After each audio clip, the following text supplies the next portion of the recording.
Good morning, everyone, and welcome to another Dhamma talk here with Empty Cloud Monastery. So this morning I'll be speaking a bit about the Magavacchagotta Sutta, so Majjhima Nikaya number 73. So this is a discourse of the Buddha speaking to a wanderer, so a person who was a practitioner of another religion. And this is a very common theme that we see in many of the suttas. So many of the suttas involve conversations between the Buddha and people who practiced other spiritual practices. So of course, Buddhism was not the only thing around in ancient India. There were many different religions and spiritual systems and philosophies and many different approaches to trying to understand reality. Some of it was the predecessor of modern-day Hinduism. So there was a form of Brahmanism, which was starting to become pretty well established, well solidified, well codified. And again, this was the predecessor of modern-day Hinduism. There was also the Niganta Nataputtas, so the Niganta religion, which was the forerunner of Jainism, which still exists to this day. But there were also many other lesser religions and spiritual systems and philosophies which have either died out or been absorbed into other systems since then.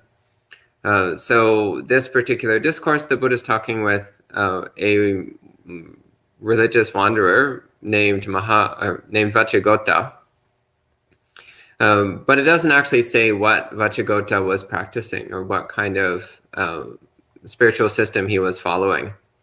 So we don't actually know too much about this particular person as to what he was like prior to becoming a Buddhist monk, which, not to spoil the story, but he does eventually wind up becoming a Buddhist monk and even attaining full awakening. So the sutta is relatively long, so I'm not going to read through the whole sutta. I'm just going to summarize some of the particularly important points. So the sutta begins with the wanderer Vacchagotta going to the Buddha and asking the Buddha to give him a brief explanation of what's wholesome and what's unwholesome. And the Buddha replies. So he replies with, first off, he says, greed is unwholesome, non-greed is wholesome. Aversion is unwholesome, non-aversion is wholesome. Delusion is unwholesome, non-delusion is wholesome. So this is a very simple opening statement. So he's starting with the most basic fundamental principles. So in Buddhism, we're always talking about how we're trying to get rid of greed, hatred, and delusion. So here the Buddha is starting off with a very simple statement. He's saying greed is unwholesome, non-greed is wholesome. And it's interesting here because he doesn't say contentment is wholesome. He doesn't say generosity is wholesome. He says something very simple. He says greed is bad, non-greed is good. So the bar here is actually set quite low. Just to have a mind which is free of greed is already wholesome. For example, I remember many years ago I was talking to a monk, and it was about a different Pali term, the Pali term appamada. So appamada is commonly translated as vigilance or diligence or heedfulness. But what it literally means is non-negligence. And so this monk, he was telling me, he was saying that when he hears heedfulness, it makes him anxious because he feels like he can't muster up that much power of mind. But when he hears non-negligence, he's like, oh, I think I can do that. I think I can reach the stage of non-negligence. So in this, I hear the great compassion of the Buddha, and that he's saying, you know, you just need to reach the stage of non-greed. You don't necessarily need to be the world's most amazing donor. You don't necessarily need to be overflowing with generosity. You don't necessarily need to be anything particularly spectacular. You just need to let go of greed, to have a mind which is free of greed. Similarly for the second one, so he says hatred or aversion, so the Pali is dosa. Hatred is unwholesome, non-hatred is wholesome. Again, he doesn't say that we need to cultivate infinite compassion, boundless loving kindness. Again, the bar is set quite low. He's like, can you just have non-hatred? Can you just have a mind which doesn't have any hatred in it, even for a moment? Then that already is wholesome. Then delusion, and again, this is the more challenging one. This is always the most challenging of the three. It says delusion is unwholesome and non-delusion is wholesome. So non-delusion, however, so can you just drop the delusions from your mind? Well, if you can drop the delusions from your mind, then you'll clearly see things as they are. By default, you'll know things as they are. So this also is pointing to the fact that you don't necessarily need to do a whole lot of study or a whole lot of thinking or investigating, though, to be perfectly honest, such things are incredibly helpful. But actually, you just need to drop your delusions. Drop your misperceptions and misconcepts of reality, and you'll see things clearly as they actually are. So the Buddha is starting off here with, again, a very simple, low bar explanation of what's wholesome and what's unwholesome. Then he goes into what we call the 10 bases of wholesome and unwholesome conduct. So the 10 bases of wholesome conduct and the 10 bases of unwholesome conduct. So he says, killing is unwholesome, refraining from killing is wholesome. Stealing is unwholesome, refraining from stealing is wholesome. Sexual misconduct is unwholesome, refraining from sexual misconduct is wholesome. False speech is unwholesome, refraining from false speech is wholesome. So you might recognize this as the first 4 of the 5 precepts. So not killing, not stealing, not doing sexual misconduct. So sexual misconduct means sexual assault, infidelity, and adultery. And not telling lies, not telling deliberate lies. Then he goes into some more on speech. So divisive speech is unwholesome, refraining from divisive speech is wholesome. Harsh speech is unwholesome, refraining from harsh speech is wholesome. Useless speech is unwholesome, refraining from useless speech is wholesome. Covetousness is unwholesome, non-covetousness is wholesome. Aversion is unwholesome, non-aversion is wholesome. Wrong view is unwholesome, and right view is wholesome. So here again, the Buddha is giving a simple rundown of a lot of the principles that we're already familiar with if you've been studying and practicing Buddhism for some time. So he's talking about the basic moral principles that we're working with. So not killing, not stealing, not misusing sexuality, not telling lies, refraining from malicious gossip or harsh speech or useless speech, and cultivating a mind of, again, non-covetousness, non-ill will, and ultimately right view. And then the Buddha says that when somebody has cut off craving, completely removed craving so that it cannot arise again, then that person is an arhan, someone who's completely removed their defilements and attained full awakening. So here the Buddha, he's also pointing to the fact that morality is the basic foundation of the path to awakening. So you'll notice here that the Buddha doesn't actually talk at all about meditation practice. He talks entirely about morality. He talks about purifying one's mind and practicing morality. He doesn't even mention samadhi. The only reference to wisdom is the brief mention of right view, sammaditthi. So here the Buddha is emphasizing the importance of morality as the basis of the path to awakening, emphasizing morality as the basis for the way of cutting off craving. And this makes me wonder if perhaps the wanderer Vacchagotta might have had a particular problem with morality. If perhaps the wanderer Vacchagotta had a not such good morality, which is why the Buddha was placing such a heavy emphasis on it. But realistically, this is also an extremely relevant teaching for many, particularly convert Buddhist practitioners who tend to neglect or overlook the value of the Buddha's teachings on morality. But even people who are from Buddhist cultures sometimes have the same perspective that morality is not so important.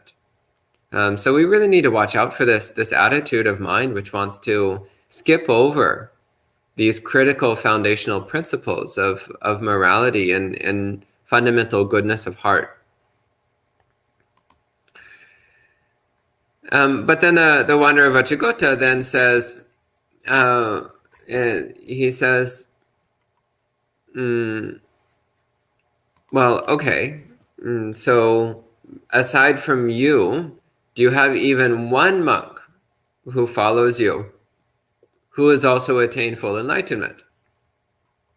And the Buddha says to him, not just one, or 100, or 200, or 300, or 400, or even 500. But he says, there's even more than that. The number of bhikkhus who have followed my instructions and attained full awakening, there's more than 500. So don't get too caught up on the number 500 here, by the way. So the number 500 appears all throughout the suttas, and it appears to have just been an idiomatic way of saying a lot. Similar to how these days in English people will sometimes say 1,000 or 1,000,000, just as a way of saying a lot. We say like, oh, I have 1,000 things to do today. Or I've got a million responsibilities. It's like, well, we don't actually mean 1,000 or 1,000,000, we just mean many. So in the same way, don't take the word the number 500 too literally. Because actually, as we've seen throughout the suttas, the Buddha had a lot more than 500 enlightened disciples. He had thousands in his lifetime alone. So again, the point here where the Buddha is saying more than 500 is he appears to just be using the word 500 in its idiomatic meaning of a lot. So he's just saying, yeah, it's lots and lots and lots of fully enlightened disciples. And he says this, and so then Vacchagotta says, well, okay, how about bhikkhunis? Do you have any enlightened bhikkhunis, even one? And similarly, the Buddha says, not just 100 or 200 or 300 or 400 or 500. He says, even more than that is the number of bhikkhuni disciples of mine who have attained full enlightenment through following these instructions.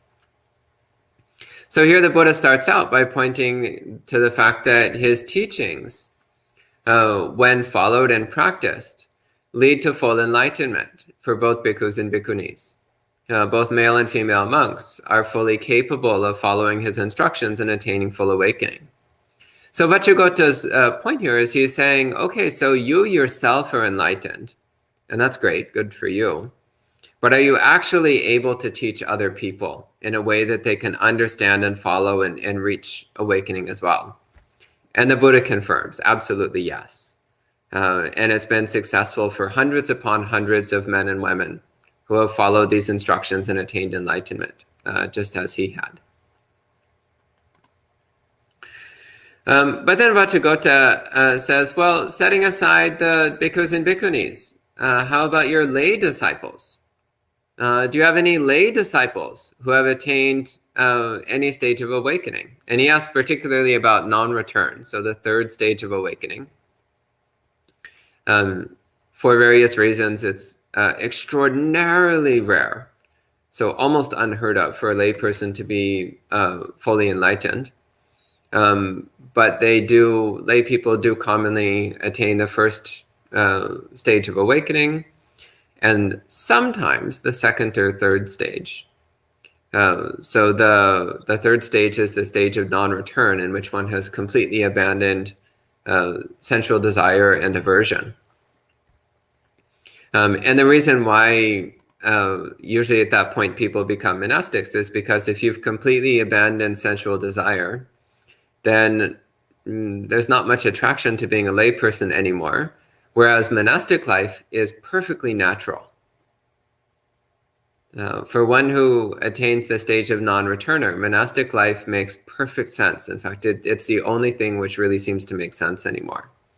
Whereas lay life is completely nonsensical to somebody who has no sensual desire at all.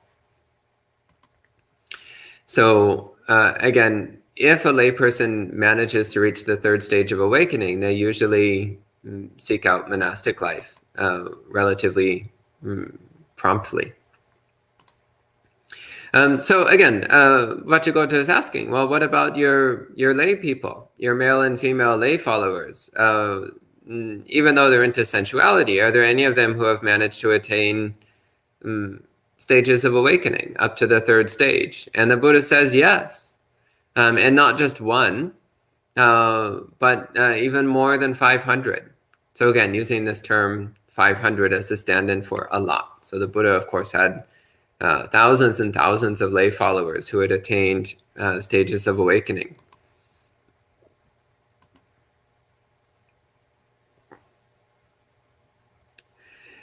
And of course, then Vacchagotta asks, well, what about the people who've attained even just the first stage of awakening? People who've become even just stream enterers. And again, the Buddha affirms not just a few, but more than 500 laymen and laywomen who have attained the first stage of awakening, the stage of a stream enterer. And then at this point, then Mahavacchagotta is quite convinced. He's quite convinced of the power of the Buddha's teachings, because he says, if Master Gotama was the only one to succeed in this teaching, then the spiritual path would be incomplete in that respect. And he says, but because both Master Gotama and the bhikkhus, the bhikkhunis, the laymen and the laywomen have attained, then the spiritual path is complete. So here, Venerable Mahavacchagotta, he's not a monk yet. So the wanderer Mahavacchagotta, he's pointing here to the fact that if Buddhist practice only worked for the Buddha, then that would be a deep flaw in Buddhism. So if Buddhism only worked for Buddhas, but a Buddha was incapable of teaching the path to other people, then that would indicate that there was a deep flaw in Buddhism.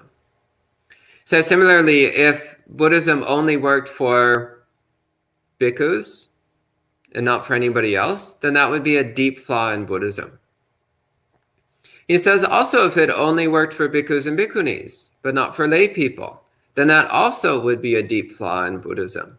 That also would indicate that the Buddha's teachings were incomplete, were defective.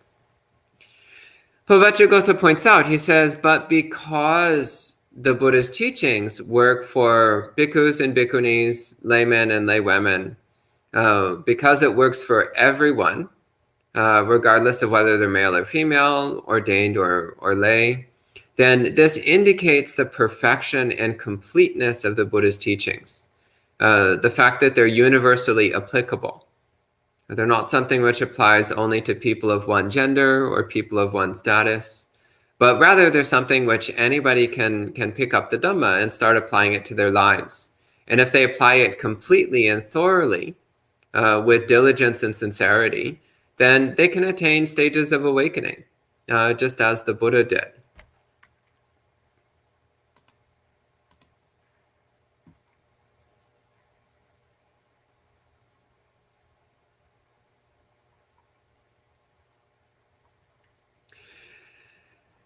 So, and at this point, the Venerable, Vacchagotta, the not yet Venerable, Vacchagotta takes the three refuges, so refuges in Buddha, Dhamma, and Sangha.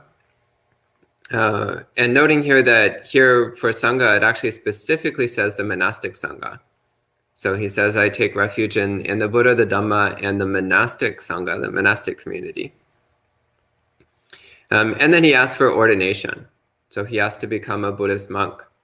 So this also is interesting because what this indicates is that the critical deciding factor for Vacchagotta, the critical factor that led to him deciding to relinquish his previous religion and commit to Buddhism instead, the critical deciding factor for him was the fact that there was, in Buddhism, it was not just the Buddha that was enlightened, and it was not just the male monks who were enlightened, not just the male and female monks who were enlightened, but also the lay people that were following the Buddha's instructions were also able to attain stages of awakening.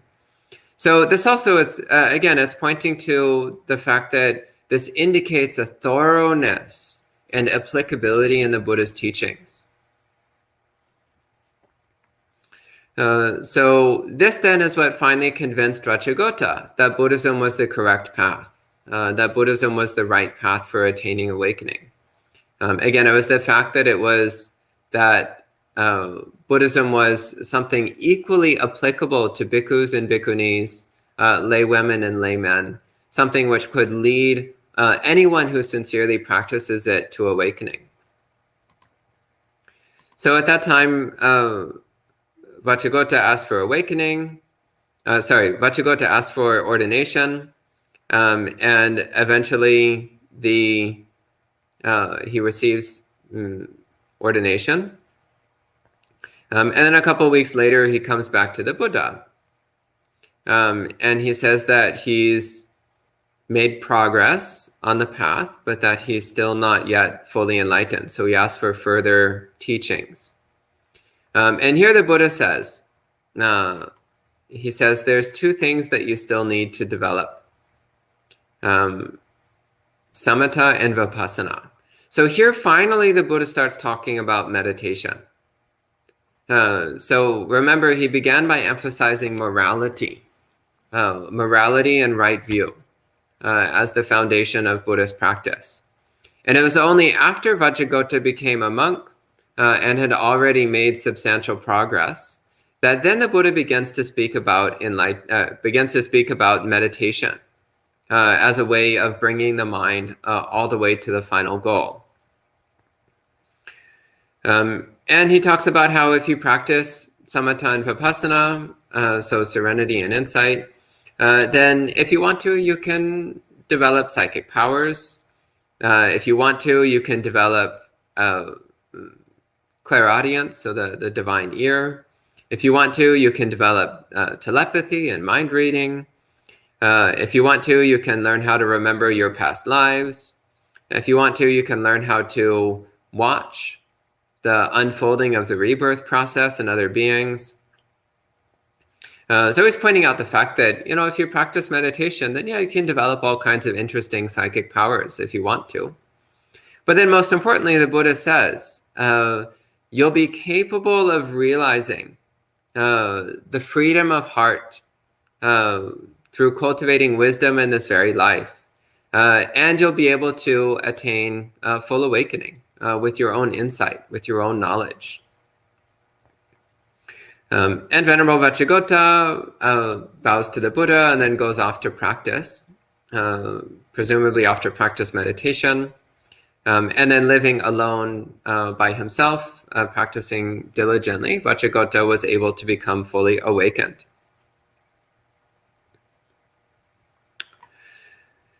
So then the sutta has a few more concluding paragraphs, but this is the end of the main thrust of this discourse. So again, the points I'd really like to bring forward here are, first off, noticing that the Buddha was, when he was describing the path, the emphasis he was placing on was on morality and right view as the foundation for Buddhist practice. Next, the Buddha emphasized that his practices lead not just himself to awakening, but also his male monks, and not just the male monks, but also the female monks, so both the bhikkhus and the bhikkhunis, attaining awakening by following his instructions. And that even the lay followers, so the lay women and the lay men who follow his instructions, are also able to attain stages of awakening. And similarly, pointing out what Vacchagotta said, Vacchagotta saying, well, if it was just the Buddha who could attain awakening, then the Dhamma would be defective.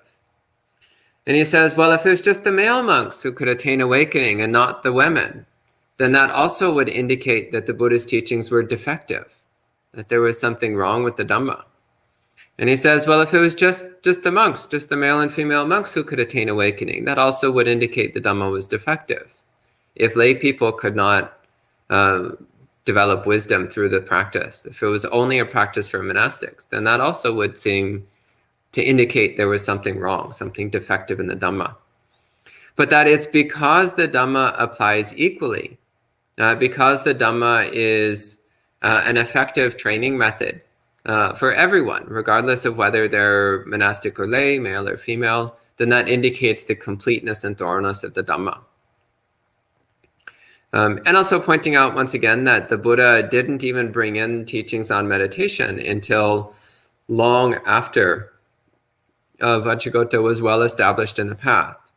So after Vacchagotta was already thoroughly established in morality and right view, and in fact had already become a monk, only then did the Buddha begin to teach about meditation. So the point here is not to instantly assume that meditation is the core of the Buddha's teachings. So of course meditation practice is extremely important, but it builds upon that foundation of morality and right view. So if we're lacking morality and right view, then our meditation practice is similarly going to be crippled. It's not going to be particularly effective. But with that powerful foundation of morality and right view, then our meditation practice, as the Buddha said, can lead to all kinds of magnificent results. And everything from the cultivation of psychic powers all the way to the attainment of full awakening, as happened with the monk Venerable Vacchagotta. So I think that's everything I'd like to say about this particular sutta.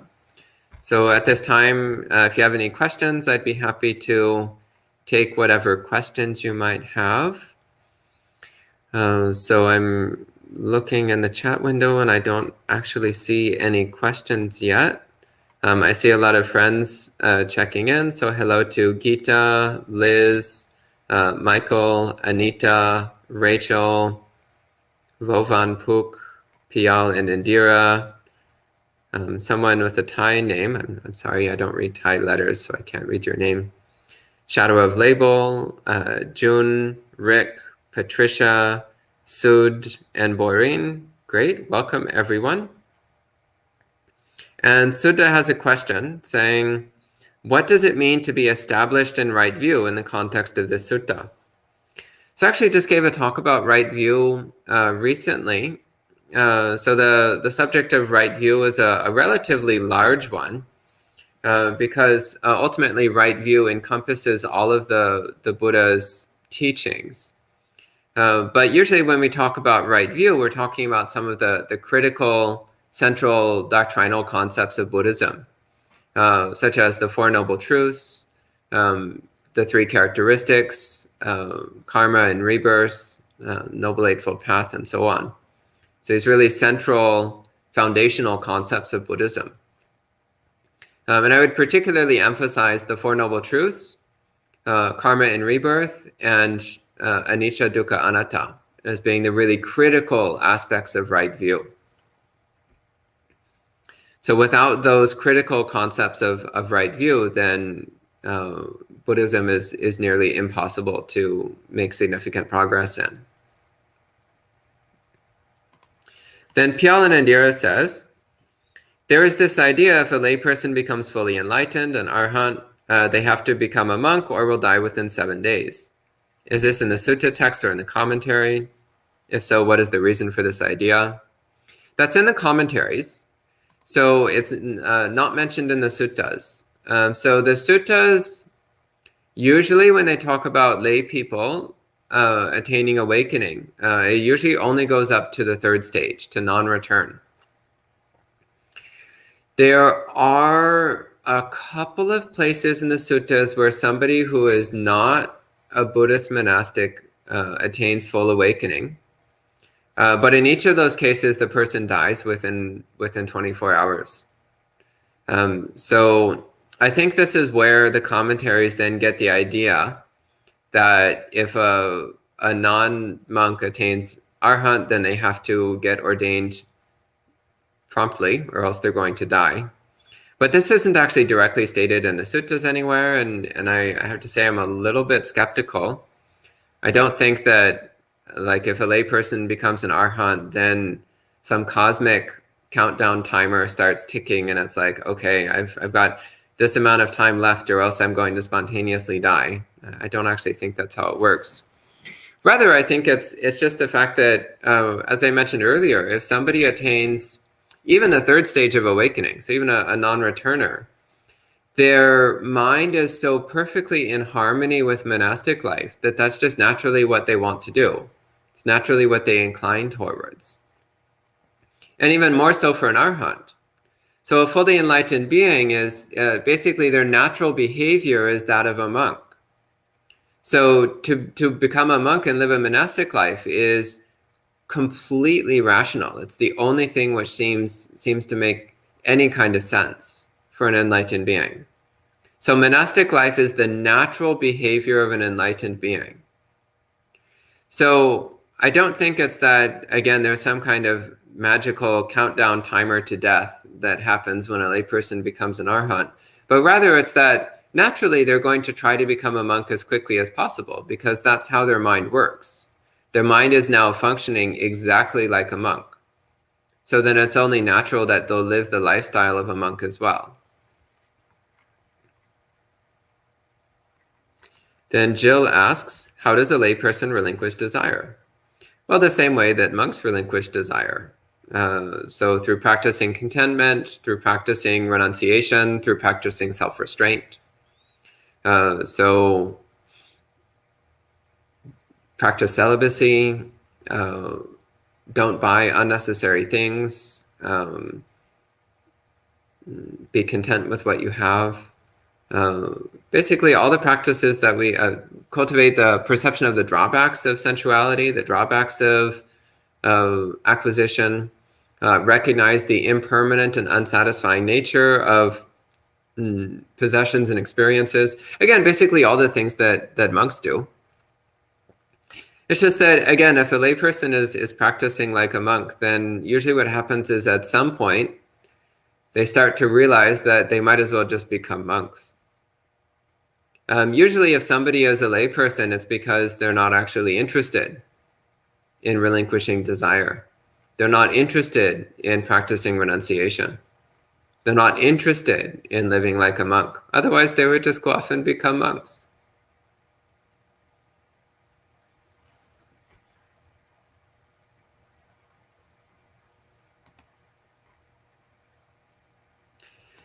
Then Sud says, in this sutta, does it mean the new venerable was established in morality and right view, then he went back to Buddha for more progress? Does this refer to attainment of right view of stream entry?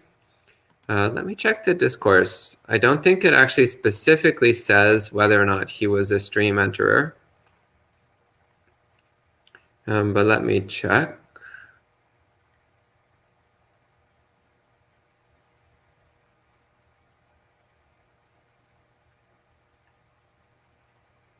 So what it says here is he says that he's gone as far as can be gone with the knowledge and wisdom of a trainee, of a seka. And he says, but there's still more that I need to be taught. So this implies that Vacchagotta was actually a non-returner when he went back to the Buddha for further instruction. So it's not specifically stated, but that would be the implication of what he's saying, that he was at that point, he was a non-returner. Again, although the Buddha didn't specifically mention meditation until that point, this doesn't mean that Vacchagotta wasn't already practicing meditation. In fact, he almost certainly had been practicing meditation for quite some time. So his mind was probably already well accustomed to meditation practice. And the Buddha's emphasis on morality and right view then was helping him to recognize the shortcomings in his approach. It was helping him to recognize where his weak spots were, which was then why he was able to become a non-returner. Also noticing that that was after his ordination. So also with entering into monastic life, that can be a very powerful catalyst for a person's practice. The formal commitment to a life of renunciation and simplicity can be a very powerful catalyst for relinquishing sensual desire and attachment to worldly things. Then Rachel asked, what are the characteristics of a Sotapanna? A great sutta to read for this is the Kosambi Sutta. I actually just recently gave an extended talk on the Kosambi Sutta and the characteristics of a stream enterer. So I'd rather not go into a lot of detail at this time. But a very short answer is that a stream enterer no longer identifies body or mind as me or mine. It's a very short answer. Hayden says, any advice for a person from a scientific materialist background who struggles with concepts like rebirth? I don't want this doubt to prevent progress on the path, but it feels dishonest to accept these ideas in order to get something. So this comes up a lot. And yeah, I mean, if you're having a hard time with it, then you can put it on the back burner for now, if you like. If you don't want to face it just yet, you can just put it on the back, put it in the back of your mind and focus on practicing the rest of the Buddhist path. But at some point, you are going to need to face this. You're going to need to look at it and most importantly, ask yourself, why are you so resistant? Why do you automatically assume that rebirth is not true? Why do you automatically assume that your mind spontaneously popped into existence 20 or 30 or 40 or however many years ago? And why do you automatically assume that your mind is going to spontaneously cease to exist at some point in the not too distant future? Where do you get these beliefs from? Where is your faith based on? Your faith in YOLO. Where does that faith in YOLO come from? Where does your blind belief in YOLO come from? Really look at this. So scientific materialism is not an agnostic standpoint. It's actually a religious standpoint. Scientific materialism is based upon blind belief. It's based upon a deep faith in unprovable premises. So have a closer look. Why do you place so much faith in those unprovable things? Why are you so quick to reject something so eminently reasonable and logical as karma and rebirth in favor of the blind beliefs of YOLO and materialism? I don't have that much faith. I couldn't possibly believe in something so irrational and founded upon blind belief as materialism and YOLO. These principles are utter nonsense, and there's no basis for such beliefs. So ask yourself, why do you have so much deep faith and confidence in materialism and in YOLO? Where's that coming from?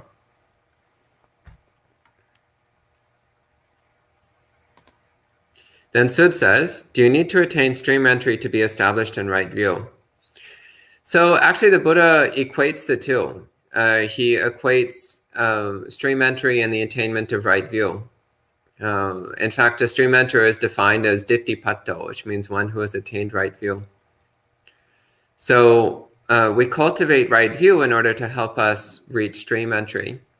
But technically, stream entry is the point where you finally actually have genuine right view. Because you've directly seen for yourself the fundamental principles of the Buddha's teachings. Then Jason asked, is there an age limit discussed in the suttas or the commentaries for ordaining? I've heard that the Ajahn Chah tradition may have a general age limit of 50, but perhaps this is logistical. There is no upper age limit in either the suttas or the commentaries. There is a lower limit, which is the age of 20. So you have to be at least 20 to receive full ordination. But there's no upper limit. It depends upon each monastery. So some monasteries, the upper limit is actually very low. Some monasteries, they won't take anyone over 35. And other monasteries, there is no limit. You could be 120 and they would ordain you if that's what you wanted. So it is true that at the monasteries in Western countries, in the Ajahn Chah tradition, they're usually hesitant to ordain people over 50. Doesn't mean they won't do it. It just means it gives them pause. But there's a million other monasteries in the world of various traditions and lineages. So even if you're not accepted at that tiny handful of monasteries that you're referring to, well, just go to any of the million other monasteries. There's no shortage of options in the Buddhist world. That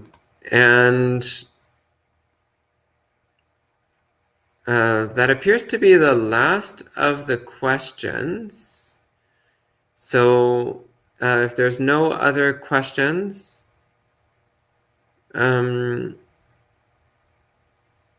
so we have something from Buddha Ruchi. He says, I often reflect on Hayden's question, of which I take dishonest to in order to get something. I.e., doing Buddhist practice across the board seems like it ought to drop all desires, even the desire to be enlightened. Is this fuzzy thinking? So this comes up quite often. So the desire to be enlightened is the last thing to go. So it's something which helps us to let go of all other desires. So the desire for enlightenment helps you to let go of every other kind of desire until eventually that's the only kind left. Then you drop that as well. Then Sud says, can you be a Patuchana and still have right view? Someone who walks the path and has not achieved any attainments but has right view? Yes, so we would call this mundane right view. So ordinary right view, or intellectual right view. Whereas the right view of a stream enterer and above is supramundane right view, transcendent right view. So the right view of an ordinary person is the intellectual understanding of the fundamental Buddhist principles, which gives us sufficient faith and confidence to practice well. But then that intellectual right view is confirmed through direct experience at stream entry. So the right view itself doesn't change, but it becomes permanently set in the mind at the moment of stream entry. So yes, someone who walks the path but is not yet a stream enterer, that kind of person, they can still be said to have right view. Their right view is on the level of concept and idea, but it's not yet on the level of deep, unshakable confidence, which only comes through stream entry. Then Shadow of Label asks, what is stream? I assume you mean in the term stream entry. So here the Buddha is using the simile of how a stream flows towards the ocean and flows inevitably towards the ocean. So all bodies of water in the world, they flow towards the oceans. So in the same way, one who attains stream entry is flowing inevitably towards full enlightenment. They've made enough progress on their path to become irreversible in their progress. They will continue to progress towards enlightenment until they eventually reach it. So that's why they're called a stream enterer. They've entered the stream of Dhamma, which flows inevitably towards full enlightenment. So that's the last of the suttas, last of the questions about this sutta. Thank you everyone for joining in. So please continue to join in with our live streams, and hopefully we'll see you again soon. So we can end with 3 sadhus. Sadhu, sadhu, sadhu. And we'll see you next time.